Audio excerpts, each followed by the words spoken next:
What's good?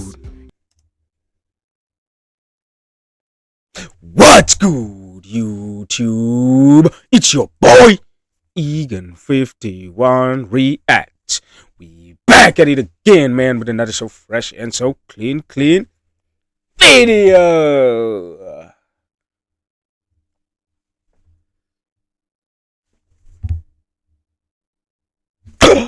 Today we got why you wouldn't survive 24 hours in a stone age. Yo, first of all, I want to ask y'all, bro. Do y'all think this shit is true, bro?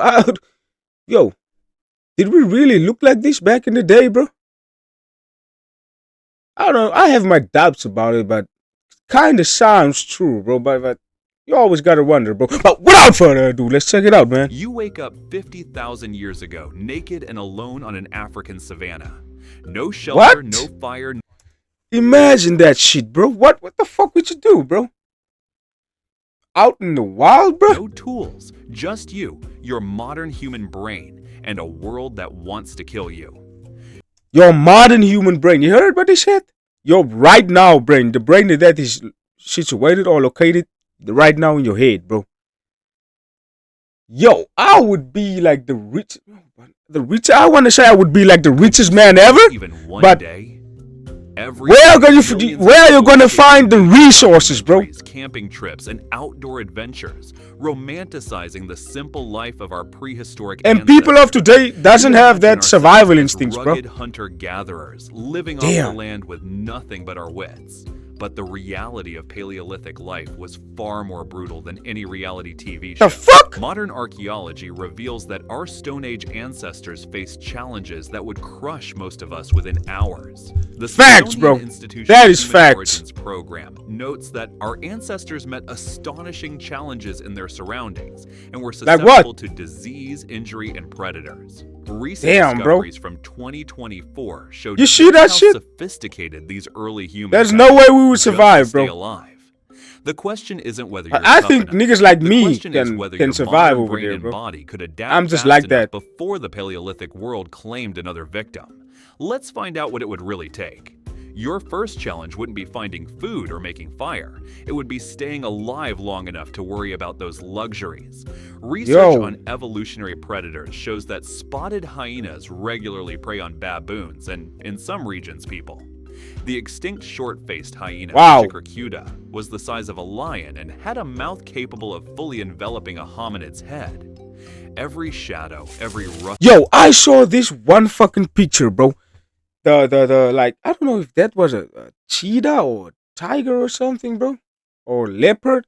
But those teeth, bro, were into that human's head like these, bro. Like these, bro. And the bottom teeth were at the back of the head. If y'all can picture what I'm trying to tell y'all right now, that shit looks crazy, bro. Yo, that motherfucker climbed up a tree with a whole ass human, bro. Imagine the power that motherfucker has in here, bro.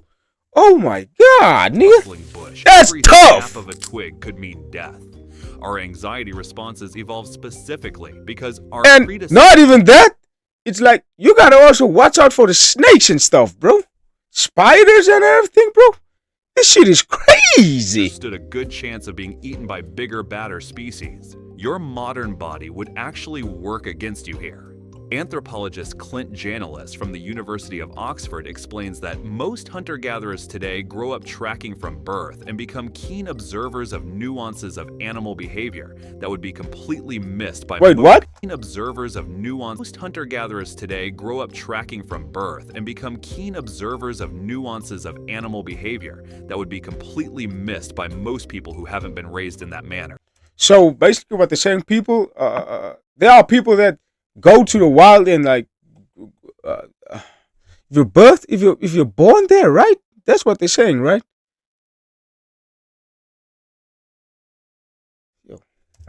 While you're squinting at the horizon trying to figure out if that shape is a rock or a lion, a Paleolithic human would have already identified the threat, calculated escape routes, and started moving toward safety. That's what I wanted to say. That's what I wanted to say. Your life would depend on learning faster than you've ever learned before. Finding shelter becomes your next desperate priority. Excavations reveal that prehistoric hunter-gatherers would have used natural shelters as living space. Overhanging cliffs would have provided a place to nestle into to escape the wind and rain, and caves were highly popular. But here's where modern humans face a cruel irony. In very cold climates, some people made shelters from ice and snow, and used the large bones from dead woolly mammoths to build frames for shelters. Damn. Without thousands of years of inherited knowledge, you'd be trying to reinvent architecture. Yo, that's exactly how a modern day era human would look, bro. Look at his skin, bro. Look at this other nigga's skin, bro. The caveman. Yo, we're just gonna call him like Chris, bro. Look at Chris's arms, bro. That shit looks like it's a thick skin or something like a cow skin, bro. Look at that shit. And used the large bones from dead woolly mammoths to build frames for shelters. Without thousands of years of inherited knowledge, you'd be trying to reinvent architecture while hypothermia crept through your bones. The 5,000-year-old remains of Ötzi, the Iceman shows sophisticated clothing was possible, including a heavy coat made of goat and sheep hides stitched together, along with tight-fitting leggings, and shoes constructed from woven grass, tree fibers, and deer hide. The problem? Creating even basic shelter requires tools you don't have. Bro, from grass, bro?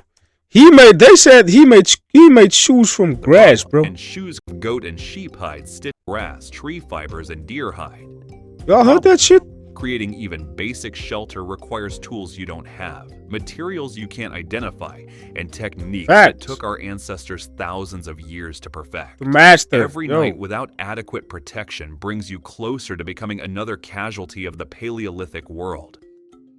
Fire wasn't just comfort for Paleolithic humans. It was the difference. You gotta strike rocks together, bro. Evidence from sites like Kubi Forest in Kenya shows that fire enabled hunter-gatherers to stay warm in colder temperatures, cook their food, and scare wild animals. But making fire from scratch requires more than rubbing two sticks together. Anthropologist Brian Fagan from the University of California, that shit would be frustrating as hell, bro. Notes that Ice Age humans devised tools and strategies to survive harsh climates and developed sophisticated fire-making techniques. Without modern tools, you'd need to master friction-based methods that require specific wood types, proper technique perfected through countless failures. Meanwhile, every sunset brings another night of vulnerability to predators and cold. Modern experiments show that even experienced primitive skills, instructors often struggle for hours to create fire under ideal conditions. Imagine attempting this while hungry, cold, and listening to hyenas calling in the distance. That's what I'm saying, bro. That shit would be frustrating as hell, bro. You couldn't even focus, bro. Like, it's cold as hell, bro. You gotta watch out for snakes and like hyenas and shit, bro, and elephants and all that other type of shit, bro. You gotta find resources to fucking do your things, bro. You're hungry as fuck. You're thirsty as fuck. Oh my god. What if it's like it rained for a while, bro? How the fuck would you start that fire, bro? Oh my god, I feel we wouldn't survive, bro. An art form that kept we would, and I feel so fucking. Hollywood shows cavemen casually throwing spears. I'm so mad at myself that I'm saying that, bro. But that shit is true as hell, bro. That is just a fact, bro. We are so we have everything, bro. Required sophisticated knowledge that modern humans simply don't possess. As Janulis explains, the biggest lost skill for survival is not any one technique or prehistoric craft, but instead the loss of culturally and generationally developed subsistence patterns specific to an environment. Fossil records from eastern France show that Ice Age hunters built fires every fall and spring to corral migrating herds of wild horses and reindeer into a narrow valley, where animals could safely and easily be killed at close quarters, harvesting an abundance of meat that was then dried for the summer and winter months. Yo, back in the day, bro, I used to work at an abattoir. I don't know if y'all know what an abattoir is, but I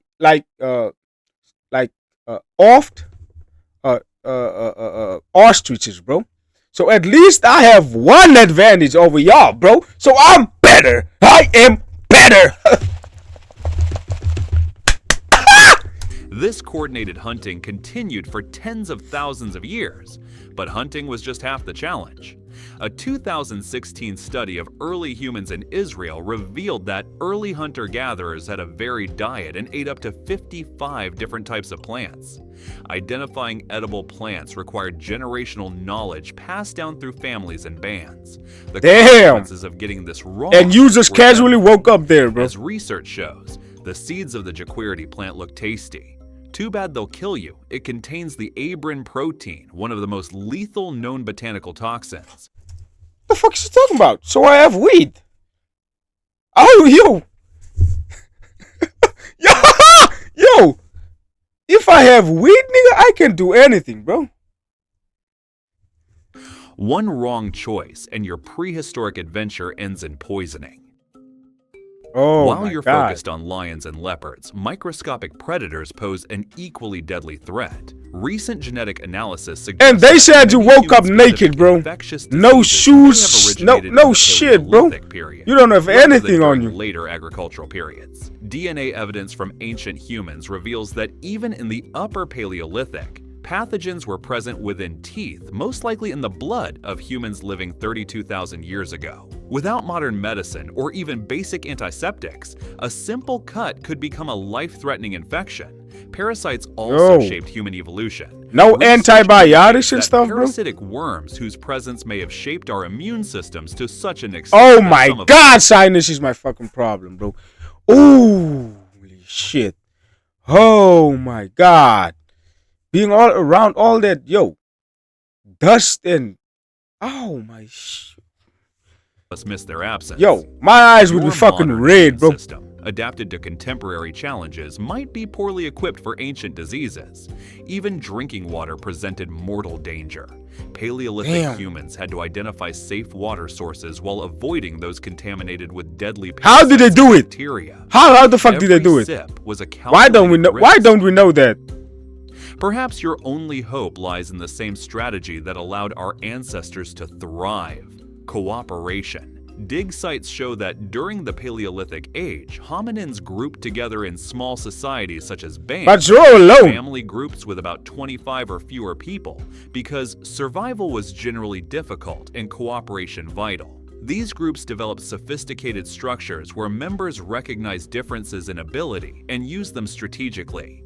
Individual toughness wasn't enough. Success required teamwork, shared knowledge, and collective problem solving. That is facts. That is facts. Collected and transmitted vast amounts of information about the seasons, edible plants, animal migrations, weather patterns, and more through art, music, and storytelling. The famous cave paintings at Lascaux and Chauvet weren't just decoration, they were instruction manuals.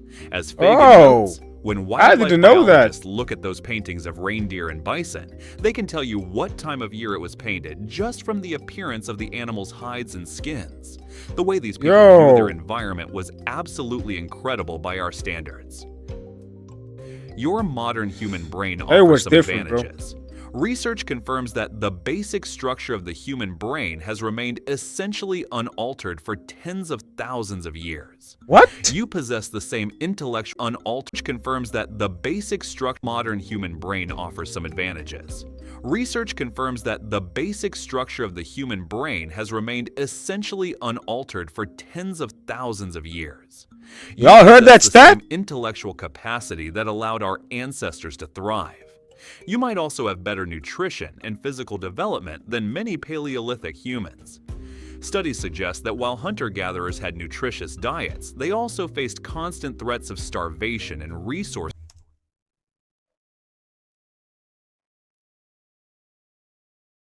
scarcity.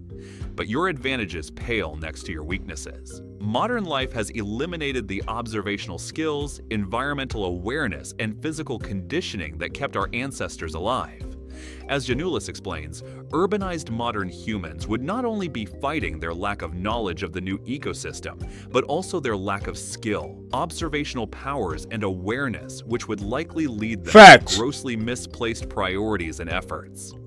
You've traded individual capabilities for technology. That's the first thing I swear, bro, the first thing you're gonna look for, bro, is your cell phone, bro.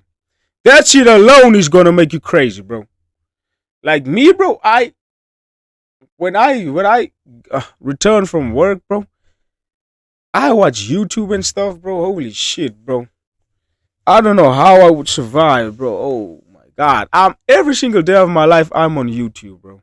I don't watch the videos and stuff, but ever since I started reacting to videos or started the YouTube, I stopped watching like a few videos. I usually watch Flight reacts videos, bro. Shout out to Flight. That show nigga is so inspirational, dog. But this shit is that shit would be crazy, bro. That shit would be crazy. No Your bullshit, bro. ancestors could navigate hundreds of miles without GPS, identify dozens of edible plants, and track animals across diverse terrain. You can order food with an app. The brutal truth is that most modern humans would not last more than a few days in the Paleolithic world. According to experts, for urbanized humans trapped in a primitive situation, the only solution would be strong leadership who understands group dynamics. Your best chance would be finding and joining an existing band of hunter-gatherers willing to... But what if you don't find any, bro? Then what? Even then, you are cooked! vigilance and That's tough, bro. extraordinary luck. That's The tough. margin for error in the Paleolithic world was razor thin, but perhaps that's what makes our ancestors' achievements so remarkable. Recent discoveries continue to reveal that early humans reached hostile environments much earlier than previously thought and developed sophisticated technologies. What? Remarkable. Recent discoveries continue to reveal that early humans reached hostile environments much earlier than previously thought and developed sophisticated technologies that allowed them to thrive in conditions that would kill us. They didn't just endure, they innovated, adapted, and ultimately conquered every environment on Earth. As Yo. research shows, our human ancestors' very creative brains helped them devise tools and Yo, strategies to be honest, bro, right now, we are weak, bro. We are weak. I'm saying that shit, bro. We would never survive. We would never survive that time. Be honest with yourself, bro. Be honest with yourself. Unless you're David Goggins, bro. Forget that shit, nigga. You're dead, bro. harsh climates. The next time you complain about your morning commute or struggle to open a pickle jar, remember this: you are the descendant of the most successful champions in Earth's history. Your ancestors faced down saber. There's the animal I was talking about at the beginning. A saber tooth. Yeah, there it is. Those front teeth were over here, nigga. In the eyes, bro. Then the teeth at the bottom was here. So he was grabbing it like this, bro. Oh my god, that shit looked nasty. Cats survived ice ages and built the foundation of human civilization. How do you survive over there, bro? Bare feet. Raw determination. Oh my god, that niggas was tough. Probably not. But that's not a failure. It's a testament to how far we've come. We've traded individual capabilities for collective knowledge, personal toughness for technological power, and primitive existence for modern comfort. Our Paleolithic ancestors would be amazed by our world, just as we should be amazed by theirs. They endured so we could thrive, and in understanding their struggles, we gain a deeper appreciation for both our remarkable heritage and our extraordinary present. The real question isn't whether you could make it in their world, it's how you'll honor the incredible legacy. No, nigga, you would die, bro. The fuck is you talking about, bro? But